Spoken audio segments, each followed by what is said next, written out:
Mesdames et messieurs, bonjour! Сегодня, как я вам обещала, мы отправимся любоваться розами в Булонском лесу в парке Богатель в 16-м округе Парижа. Начнем нашу прогулку от площади Звезды, Place de l'Étoile. От этой площади отходят 12 улиц лучей.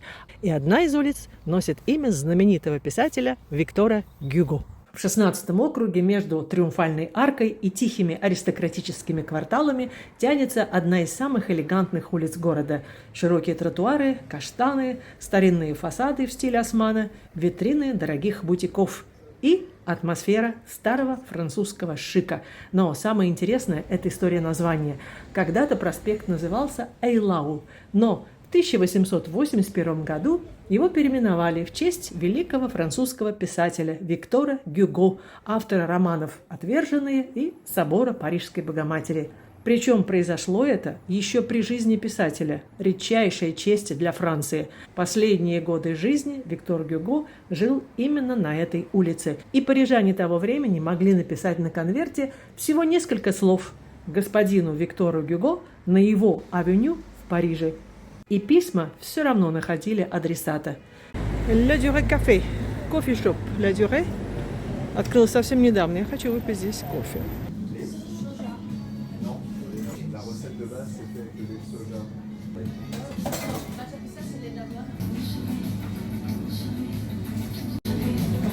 Попробуем.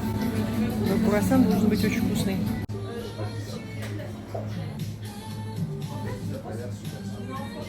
Друзья, что касается капучино в Ля Дюре, мне не понравился. Не соблюдены пропорции молока миндального и кофе. Кофе классической обжарки, очень горячий, сильный вкус миндального молока. И круассан был обычный. Если пройтись здесь ранним утром, когда Париж только просыпается, можно увидеть совсем другой город, без суеты и туристического шума, только мягкий свет, запах кофе из маленьких кафе и ощущение, будто время остановилось. Рядом с улицей Виктора Гюго находится сквер Ламартин, который хранит память о XIX веке и о поэте, историке, романтике Альфонс де Ламартин. Так же, как и в 13-м округе, здесь есть источник с артезианской водой. Но идут работы и закрыт источник, не подойти.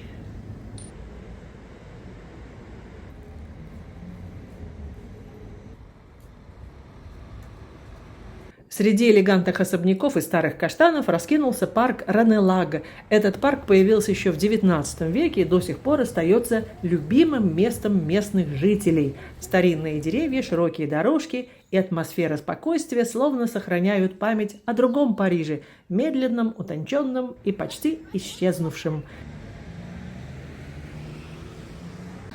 В 2 шагах от этого парка находится музей Мармотан, музей Клода Моне. Его история начинается как история частного особняка семьи Мармотан. Коллекционер Поль Мармотан завещал дом и свою коллекцию Академии изящных искусств. И в 1934 году здесь открылся музей. Позже сын Клода Моне, Мишель Моне, передал музею огромное наследие своего отца, благодаря чему музей стал крупнейшим в мире собранием работ художника-импрессиониста. Теперь отправимся в Булонский лес, в парк Богатель, где будем любоваться знаменитым розарием.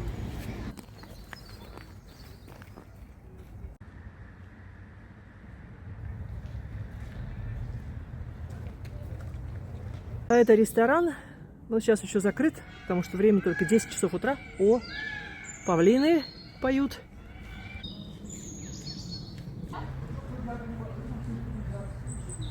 В Булонском лесу находится парк Богатель. Здесь воздух наполнен ароматом тысяч роз. Старинные павильоны отражаются в спокойной воде прудов, а извилистые аллеи ведут посетителей через эпохи от блистательного XVIII века до наших дней. История Богатель начинается в 1775 году, когда граф д'Артуа, младший брат короля Людовика XVI, будущий король Франции Карл X, заключил дерзкое пари с королевой Марией Антуанеттой. Он пообещал построить роскошный дворец всего за 64 дня. 900 рабочих трудились день и ночь, чтобы среди леса вырос изящный замок и великолепный сад. Строительство завершили всего за 63 дня. Именно тогда место получило название Богатель. Безделушка, пустячок. Но этот пустячок пережил века и стал одним из самых утонченных парков Франции. Сегодня Богатель – настоящий шедевр английского пейзажного стиля. В отличие от строгих французских садов Версаля, здесь царит естественная гармония, свободно растущие деревья, тенистые тропы, романтические гроты и тихие мостики. Каждая деталь будто создана для неспешных прогулок и созерцания красоты. Главная гордость парка – знаменитый розарий. Около 9000 кустов роз, более 1000 сортов превращают сад в море красок и ароматов.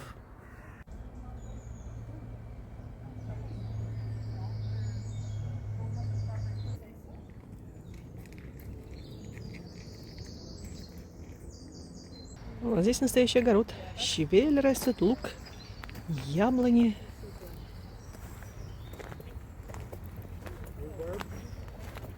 Картофель.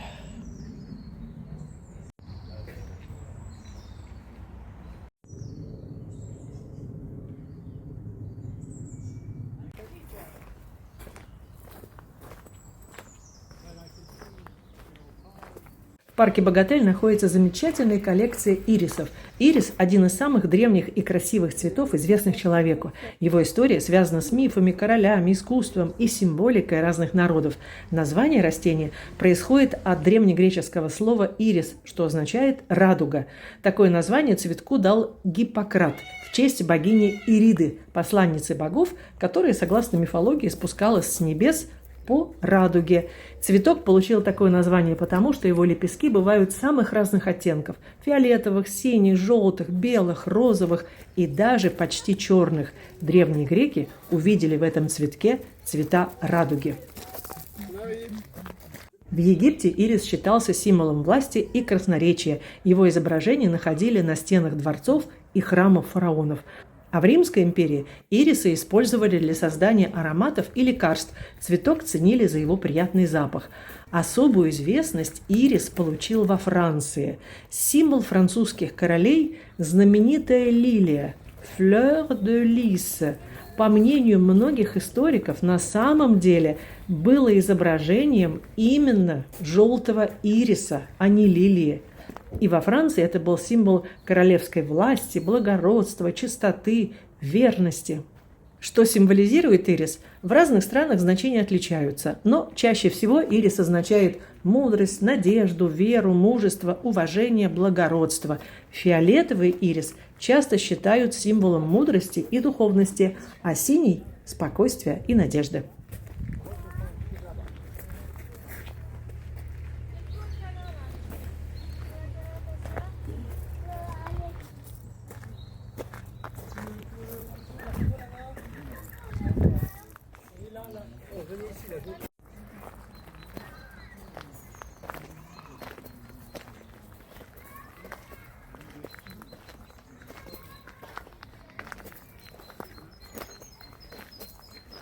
Но Богатель – это не только цветы. В парке можно встретить павлинов, свободно гуляющих среди газонов, старинные беседки, искусственные водопады и даже маленькие архитектурные руины, созданные специально для романтической атмосферы. Здесь легко представить дам в шелковых платьях и аристократов эпохи Просвещения. Каждый год в парке Богатель проходят международные конкурсы на лучшую розу. И конкурс проходит обычно третье воскресенье июня. Розы под номерами – это те розы, которые участвуют в международном конкурсе. Во время работы над этим видео я решила почитать об истории розы. И оказалось, что у этого цветка невероятно богатая и интересная история. Розу называют королевой цветов, символом любви, красоты, тайны и даже власти. История розы насчитывает миллионы лет и охватывает почти все цивилизации мира. Ученые считают, что первые дикие розы появились на Земле более 35 миллионов лет назад. И археологи находили отпечатки лепестков и листьев древних роз в породах разных континентов. Изначально этот цветок рос в природе Азии, а позже распространился по Европе, Ближнему Востоку и Северной Америке. Первые люди начали выращивать розы около 5000 лет назад. Особенно ценили их в Древнем Китае, Персии и Индии. Там розу использовали не только как украшение, но и как лекарственное растение, источник ароматических масел и символ богатства. В Древней Греции розу считали даром богов. По мифам, белая роза появилась из морской пены вместе с богиней любви Афродитой. Позже красная роза стала символом страсти и вечной любви. А у римлян роза стала символом роскоши. Во время праздников улицы украшали цветами, а богатые жители принимали ванны с розовой водой. Также именно в Риме появилось латинское выражение «суброза» – «под розой», что означало «тайный разговор». В средние века отношение к розе изменилось. С одной стороны, она оставалась символом любви и красоты, а с другой приобрела религиозное значение. В христианской культуре белая роза стала символом чистоты, а красная – жертвенности. В Европе розы выращивали в монастырских садах. Монахи использовали лепестки для приготовления лекарств, настоев и масел. Особое место роза заняла в английской истории во время войны алой и белой розы в XV веке. Два знатных рода – Ланкастеры и Йорки – использовали красную и белую розу как свои символы. На Востоке розу особенно почитали в Персии. Именно там появились знаменитые розовые сады и искусство получения розового масла. Персидские поэты посвящали розе стихи и считали ее символом совершенства. Позже культура выращивания роз распространилась в Османскую империю и Индию. Из лепестков делали духи, сладости и ароматную воду. В XVIII-XIX веках европейские садоводы начали активно скрещивать разные виды роз. Благодаря этому появились сотни новых сортов с необычными цветами, формами и ароматами. И особую роль сыграли китайские розы, привезенные в Европу. Они позволили вывести сорта, которые цвели несколько раз в год. В настоящее время существует более 30 тысяч сортов роз. Роза Элизабет, 22 год.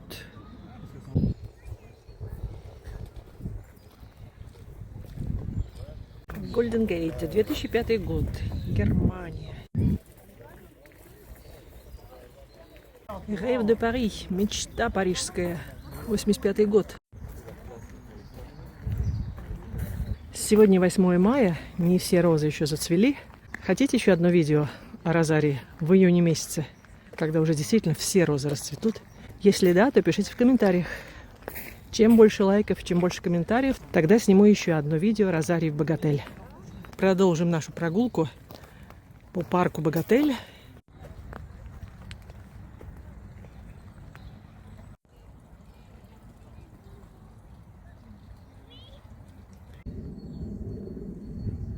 Все быстротечно. Цветет пион изумительно, а уже облетели лепестки.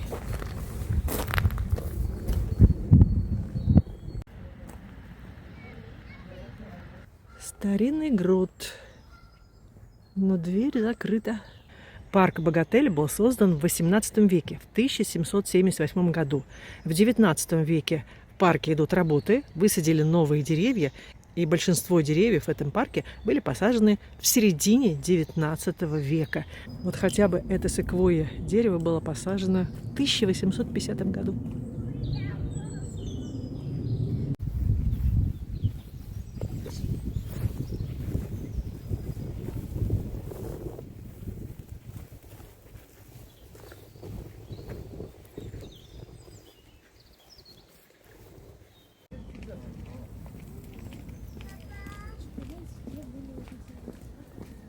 Второй.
наша прогулка подошла к концу. Надеюсь, что вам было интересно. А если интересно, не забудьте поставить лайк и подписаться. Спасибо, что были со мной, и до новых встреч на канале «О Франции не только».